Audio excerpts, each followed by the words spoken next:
ঘুম থেকে উঠে একটি দোয়া পড়ুন, আপনার মনের সকল আশা আল্লাহ পাক রব্বুল আলামিন পূরণ করে দিবেন। এটা আমার কথা নয়, আল্লাহ রসুল সাল্লাল্লাহু আলাইহি ওয়াসাল্লাম বলে দিয়েছেন।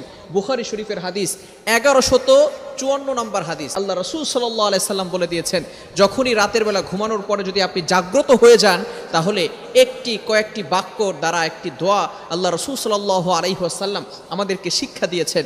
যদি আপনি এটা পড়ে আল্লাহ তাআলার কাছে দোয়া করতে পারেন, আল্লাহ রসুল সাল্লাল্লাহু আলাইহি সাল্লাম বলে দিয়েছেন, উস্তুজিব, আপনি যেই দোয়াই করেন না কেন, আল্লাহ তাআলা আপনার সকল দোয়া অ্যাকসেপ্ট করবেন, কবুল করে নেবেন।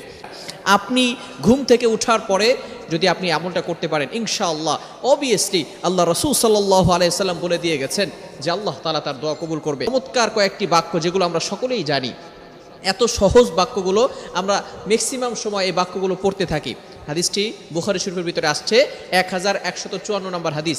আল্লাহ রাসূল সাল্লাল্লাহু আলাইহি ওয়াসাল্লাম বলে দিয়েছেন, লা ইলাহা ইল্লাল্লাহু ওয়াহদাহু লা শারীকা লা, লাহুল মুলকু ওয়া লাহুল হামদু ওয়া হুয়া আলা কুল্লি শাইইন কাদির, সুবহানাল্লাহি ওয়াল হামদুলিল্লাহি ওয়া লা ইলাহা ইল্লাল্লাহু আল্লাহু আকবার, লা হাওলা ওয়া লা কুওয়াতা ইল্লা বিল্লাহ, রব্বিগফিরলি।